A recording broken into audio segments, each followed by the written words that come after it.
Welcome to the Adapt Performance Podcast, here with Seymour McCallum, Bo Alexander, Lucas Ammon.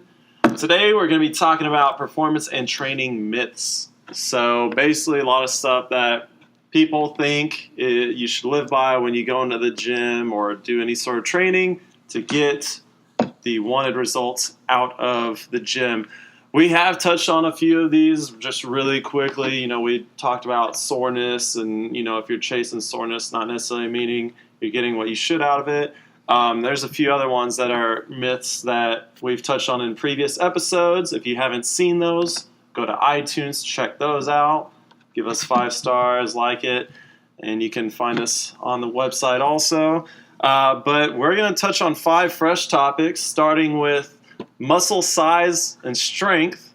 That is mainly, the bigger muscles are does not mean that they are necessarily built for strength. And you want to expand on that? The idea that a bigger muscle is always a stronger muscle is kind of a really big myth. If you are pursuing strength or if you're pursuing size, understanding that you do have to train those very specifically, and that just because, if you're training for strength, you will get bigger. You can get a lot bigger. Doesn't mean that you're always going to get bigger. But if you're training for size, it doesn't always mean that you are going to get stronger. With that, you'll see a lot of people, specifically bodybuilders, more recently now, will use a lot of repetitions, a lot of, lighter loads, and never really push their intensities up very high. If you're not pushing your intensities up very high, that's not going to lead to those strength gains. But so that being said, muscle size obviously has somewhat of a correlation to strength. Obviously, if you have a bunch of muscle mass, it is going to translate into some sort of, if you are getting the muscles properly without some other, outside help, that stuff will translate to some strength. But like you were saying, if you're not training specifically for strength or for those higher workloads, your body and your joints and stuff won't necessarily be accustomed to that weight, so you're not necessarily going to be able to maybe get a weight that someone who does strength training or powerlifting of some sort may not be able to hit those numbers for someone that's training. And one thing you can think about it is if you have a bigger muscle, that means you probably have more potential if you do practice strength. So the bigger a muscle is, you theoretically have more muscle fibers, which means you have more muscle fibers. That means you have more potential to gain strength in those muscle fibers. They can contract harder. They can produce more force. And that leads to more strength. So a good way for someone that does want to get stronger initially is you can focus on getting bigger.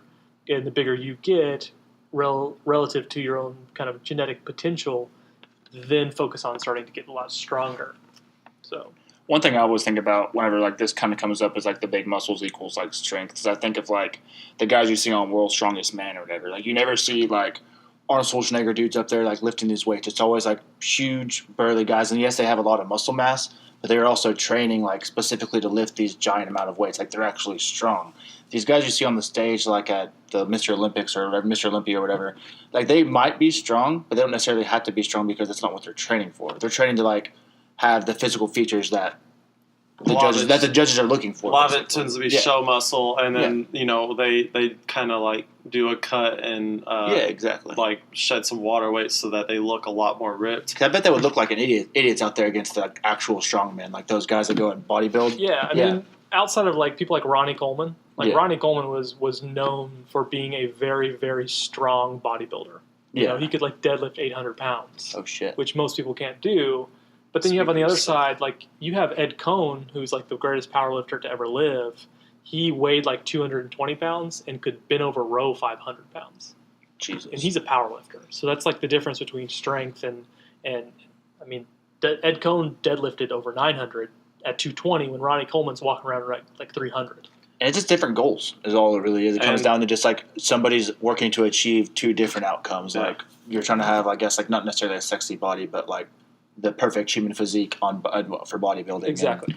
And there's videos out there of bodybuilders attempting certain stuff. So I know I saw one video where there was a bodybuilder attempting to do gymnastic stuff with a gymnast. So a gymnast would show him certain moves, just basic gymnastic moves and stuff that he would try. And he had all these muscles. He looked strong enough since he was not used to the technique, did not have the proper muscles or the strength for it, he could barely do some of the stuff that the gymnast was trained to do. Yeah, it's the basic idea of like size is not always functional.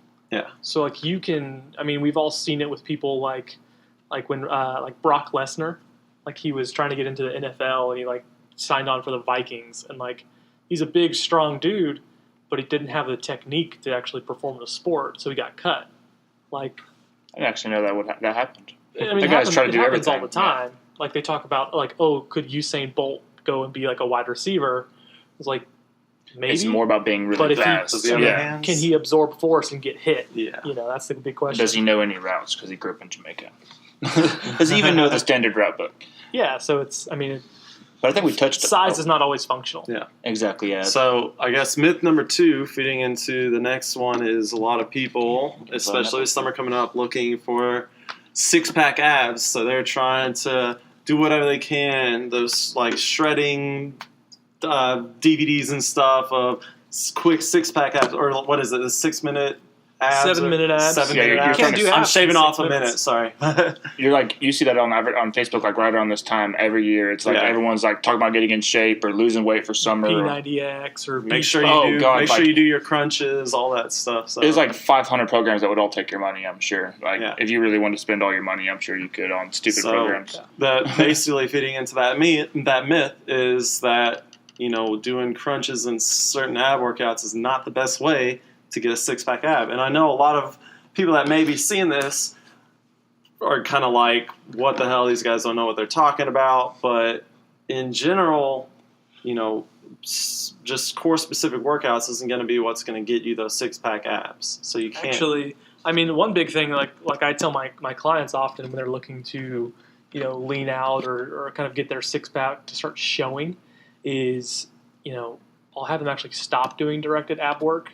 And just kind of pick up their ab work through isolate or more compound movements like carries and deadlifts, squats, things like that.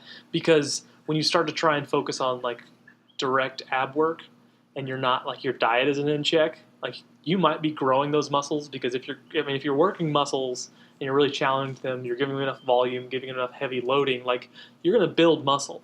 But what happens if you build this muscle and you don't clean up your diet, you're actually just pushing your gut out even more, and you actually look bigger. You still have that fat on top, getting those muscles bigger, so it's just pushing the fat out even more. You have those 6-packs, but they're not going to be showing. Yeah, it goes back to the world's strongest man scenario of like these dudes eat 12,000 calories a day. Like Brian Shaw, who has won like the world's strongest man 3 times, he was like, "This is what I eat. I eat 12,000 calories a day." Is he ripped? Like, no. Would you want to fight that guy? No. Probably punch your head clean he's off. got more muscle than probably anyone on the planet.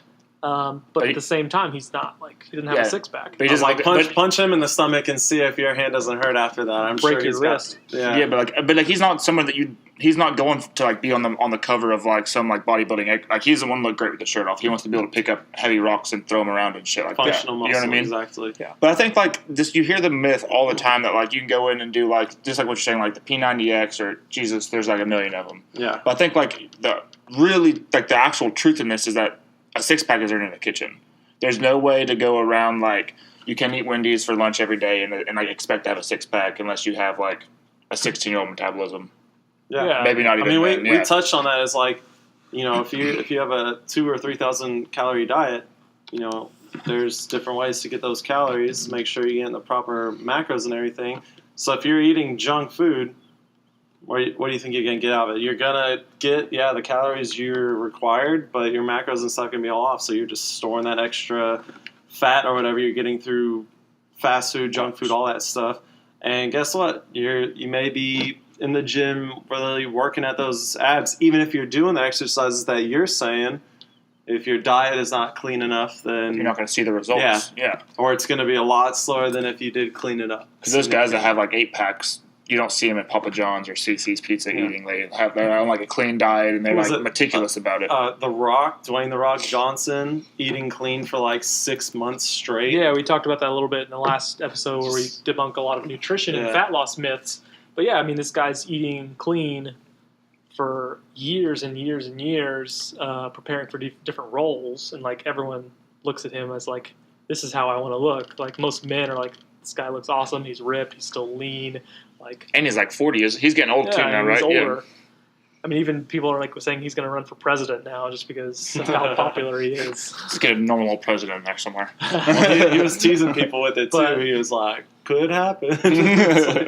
But I mean, the truth is, yeah. I mean, he eats really clean. He works out super hard. I mean, he's super dedicated. I mean, he wakes up at like 4 o'clock in the morning to go to the gym. Yeah, it'd be pretty cool to like tell someone, like someone's talking shit, like, do y'all smell what The Rock is cooking? Like, you guys must have smelled it. What's our next myth, guys? Yeah, so I think the next thing we really wanted to talk about is similar in the idea that how we think about training our muscles and the idea of toning. You know, I think it's something that people commonly, especially women, think about like, oh, you know, I want to lift weights, but I don't want to, get bulky. So I just want to feel like toned muscles. I want the big arms. I want the toned Michelle Obama arms. I want them to be defined. Michelle Obama. And the idea that was a thing. That was a thing that they heard. Yeah, I've never heard of that. Was she? She's got nice arms. She has nice arms. She has. But the idea that it's like tone, or like a lot of men will say like, oh, I just want to, get cut. I want to define. Yeah. I want to sculpt. You actually hear that a lot. Like, so a lot of guys don't want to get bulky. They want to be like ripped, or you know what I mean? Yeah, like toned up. Yeah, like, I mean, I've heard it. A lot of people will point to like the pictures of Brad Pitt from like Fight Club, and like, oh yeah, I want to look like that. It's like, well, then just don't eat for. Yeah, dude. Emaciate yourself for a while, and with that, it's just you're kind of just throwing the name at something that doesn't exist. So you're like, oh, I want to get toned. But like we touched on last week, you're either losing weight, gaining weight, or staying the same. So you're either cutting down, ideally, like cutting fat, not losing muscle. So then you're maintaining, or you're putting on muscle. So like if you want a muscle to be more defined or look nicer, like you have to determine, okay, do I have the musculature there now? If so, then I need to cut. If I need to build muscle to make that muscle look more defined, then I need to build muscle, and then I can focus on cutting later. Gotcha. So I feel like toning is just almost like synonymous with just like losing fat. You know what I mean? It can be, but sometimes like you'll have, I know people that are borderline just like bean poles, like super skinny, and they'll be like, oh well, I don't want to work too hard because then I'm gonna get bulky, and I build muscle really quickly and all this stuff. Sounds like a gift from God. Right. Oh my trying to hold back, rolling my eyes right in their face. But then, like, I just want to tone up a little bit, and it's something sorry to interrupt, but like in that situation, like it almost sounds like they're just like tone up, like is like in their mind means like to gain muscle. Well, the funny thing is the people that I hear this from the most often are people that are really, really focused on being very skinny, and that's their idea. They picture like Victoria's Secret models, and that's like their idea, like physique is very skinny, but also very little muscle. Like you're just very slender women that starve and thin. themselves so they can get on magazine covers, basically. It's just, and once again, they achieve that through diet. Not necessarily the right way, but they're not getting that skinny by heading to the gym and stuff. And even if they were to hit the gym, they're not going to get bulky and huge. They're going to put on some muscle mass and stuff, but their diet is what makes them that tiny. And I don't recommend at all starving yourself to get to the size you want or to look as toned as you want. But some people they need to adjust their diet, like Bo was saying. And that's kind of what we touched on last week as well. Yeah. So as we were talking about, kind of like even if you were to starve yourself, it wouldn't pay off because you'd do the rubber band slingshot. Yeah. It's like, how long are you going to starve yourself for? You can't take away calories forever. So like, say I eat 2,000 calories now, I can't like say, okay, well next week I'm going to do 1,800, and then the following week I'm going to do 1,600, and so on and so on and so on, until you're basically eating like 1,000 calories, and your metabolism's like what the fuck is And then going your, what the fuck and then is your going organs on? start We failing. are fucking starving here. It's like, Yeah. you're not supplying my body with what it needs to further myself. So I think both on the abs and on the toning thing, and like the key to both of those myths was just like the shitty thing that people don't want to hear is like you got to eat right. You have to gotta eat right. You got to make responsible choices. And- yeah. And when it comes to, I mean, for the toning idea, a lot of these people that like say they want to get toned, the issue that they have, the obstacle is actually they're afraid of putting on muscle.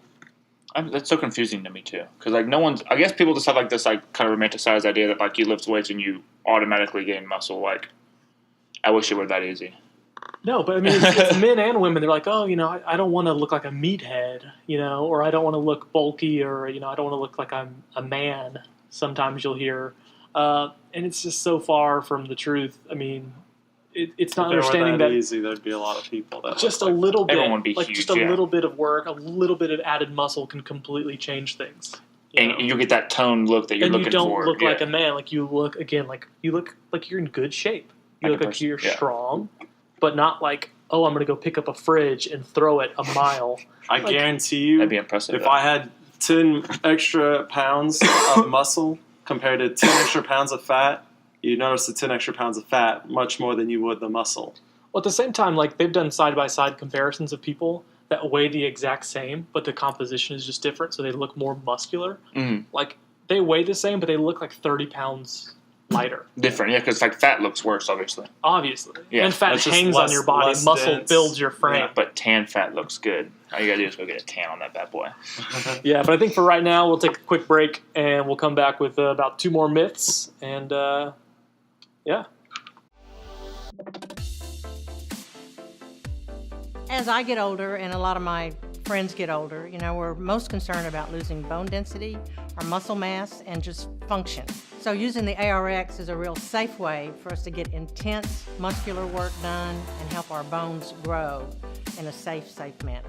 For me, being able to work out efficiently and only a couple of times a week has been incredibly important in my schedule. I work out 2 times a week, 12 minutes at a time, and it's been fantastic for me. I get fit in a short amount of time versus working out, 5 days a week in the gym. It's fantastic. I've played sports my whole life. I train a lot of different styles of athletes every day. The ARX can work for a 16-year-old lacrosse player trying to put mass on before the season. It can work well for a 52-year-old triathlete who's trying to rehabilitate a knee. ARX is the most powerful tool I have to train my athletes every single day. And we are back from our break. When we left off, we were talking about some of the performance myths. We've already covered things like, is a bigger muscle a stronger muscle? All sorts of things, really. Toning. But toning, crunches for six-packs. All that good stuff. We covered soreness in Touched on previous the episodes. soreness, So what we're going to talk about now is kind of the warm-up process. And this is something that actually shocked me because I grew up playing a lot of sports, and I feel like we did this before everything, and it was all a waste of time. Yeah, so a few things we're going to really touch on. And I think they've been overhyped for their efficacy. Really popular now, foam rolling. Oh, they can do stretching. I'm sorry. Well, I thought we could are. just- okay. So this is all that's kind of, part of it. Yeah. Okay, gotcha. Yeah. So foam rolling and stretching, things that we do to warm up, are like theoretically like good conceptual ideas. But when you think about what actually happens from foam rolling or stretching, is we're kind of trying to tell our brain like, hey, let's loosen up this area. And conceptually, if you think about like, oh, I'm stretching, I'm lengthening a muscle, like that's a good thing. I should be, more warmed up. I should be better to move. And that's just really not the case because your brain like has a set. It's called your resting length. Like it has, this is how far our muscle should be. Mhm. You stretch a little bit, we come right back to here. So like stretching. See, what I was always under the impression that it like helped prevent like pulling a hammy or whatever. You know what I mean? Like you stretch it out really well and that helped prevent that. And like I was kind of shocked to hear that was a bunch of hooey. Well, I want to try to activate it and get that mobility to where I want it to be for the workout. Because if it's not firing properly, that's going to be an issue. Lengthening it is going to increase the risk of injury. Okay. Whereas if I'm increasing the mobility where I can, if it's a little tight, then I can only get it up here, that's an issue. I want to do something maybe with a lightweight or some sort of shoulder openers, which I think we've touched on those in a previous episode. You want to make sure you get your warm up sets in. Yeah, go Right. through Yeah. through motion, go through like if you're gonna squat that day, go in and do some air squats. Then do some squats with the bar. Then throw like your warm up weights on, and then progress towards like your actual working weights that day. That's gonna be a lot more effective than you going in and stretching Or foam rolling. or sorry, foam rolling. Yeah. Right. See, the big thing with foam rolling is similar to stretching. It changes the perception of your brain to an area, but it only does it for a very short period of time. So it's like you get a cut on your arm, I'm going to put a Band-Aid on it. Like essentially that's what a foam roller is doing. It's putting a Band-Aid on the issue. So we kind of decrease the overall sensation of pain or tightness by briefly like mashing it with a foam roller or a lacrosse ball or just jamming like a kettlebell or a heavy device into it. And what you actually should be doing is using that short-term benefit to improve your movement. So we do what's called like supersetting. It's like if my hip is messed up, I'm going to foam roll that hip or lacrosse ball that hip, then go immediately into activation or movement with the hip through some like lunges or air squats or something that's going to increase the actual movement. So you're actually like you're gonna foam roll and then immediately working in with like actually activating. Back and forth. So like I have an issue with like my inside leg or whatever, like for squats, and I foam roll it out and then go directly into like obviously not Go into super the- heavy squats, but like kind of like a light get your motion in. Go right? into the movement that you're going to be doing that way. That day. Okay, that makes So because what happens is the foam rolling itself, like if you think about what foam rolling is attempting to do, you're trying to change like the tightness. You're trying to change the fascia or the muscle. And with that, what happens is you kind of poke into something, but you're never actually changing it. you're not Because really doing shit. it requires over 200 pounds of force to actually change like muscle fascia.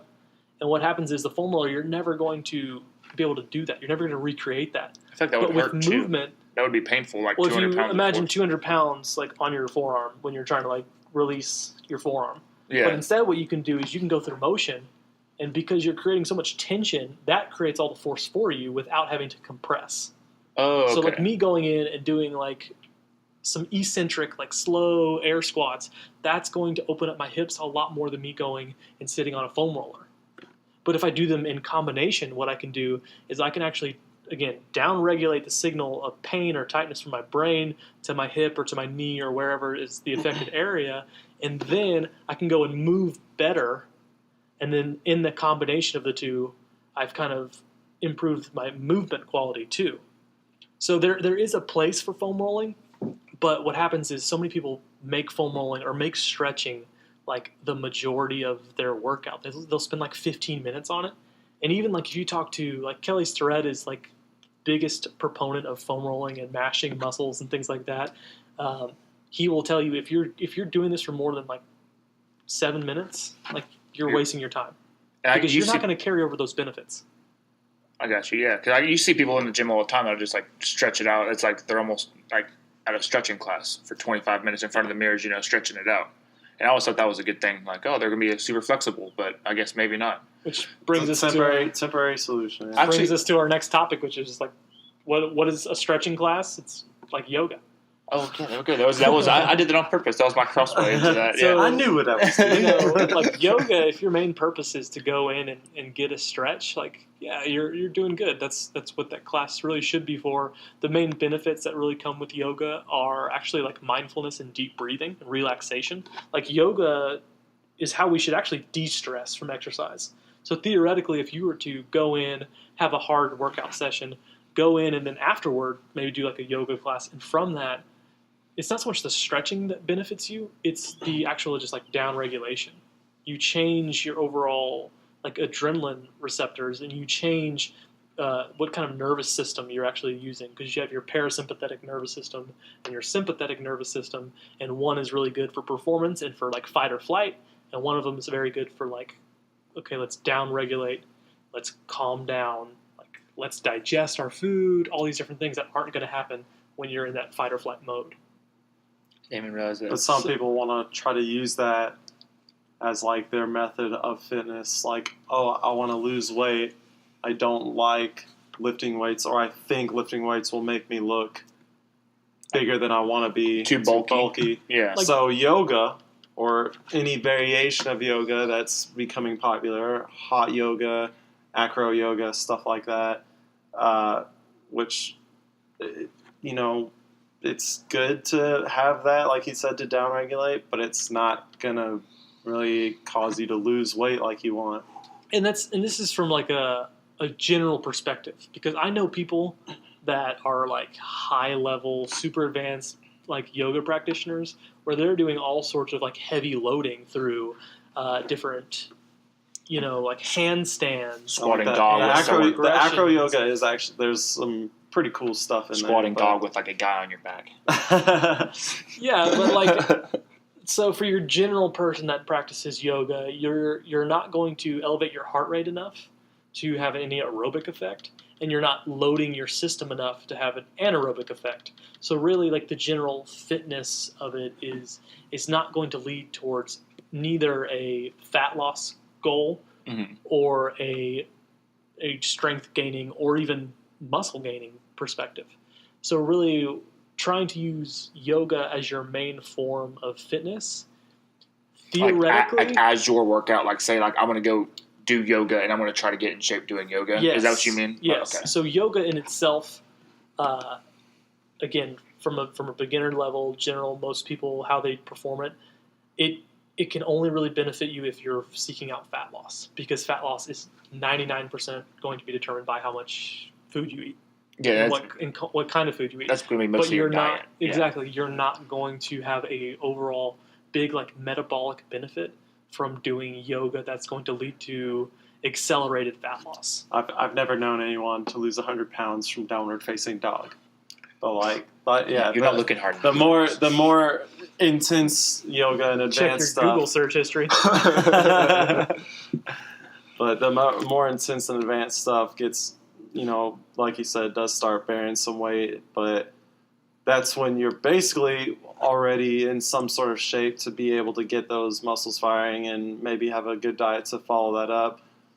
But to get to a point where you can get to the more advanced stuff in yoga, if that's really what you want to do, if yoga is your jam, you're going to want to hit the gym and watch your diet to really get to where you want to be in the end. So you're not going to get swole off of yoga. I can't go look like Arnold off of some hot yoga like sessions. No, I mean, if especially if like Kind of blubbered that out building there. muscle is your goal, you know, a lot of people tend to use yoga as like, at least a lot of the men that I know tend to be like, oh, like this hurts, or I feel immobile, I'm going to start doing yoga. And that would be good for your mobility, like, and it affects. But it's not the best thing you can do. So it's kind of like it can help, but it's not It's efficient. a common perception, especially to men. It's like, oh, it's just a bunch of stretching, so I need to go do that. But if you rewind this episode and you go back and you learn about stretching, you're like, it's not really going to be the best overall thing you can do. Again, going through motion, through activation, which a lot of times when people are in like compromised positions in yoga, they'll then start to shift and they'll actually create improper movement patterns.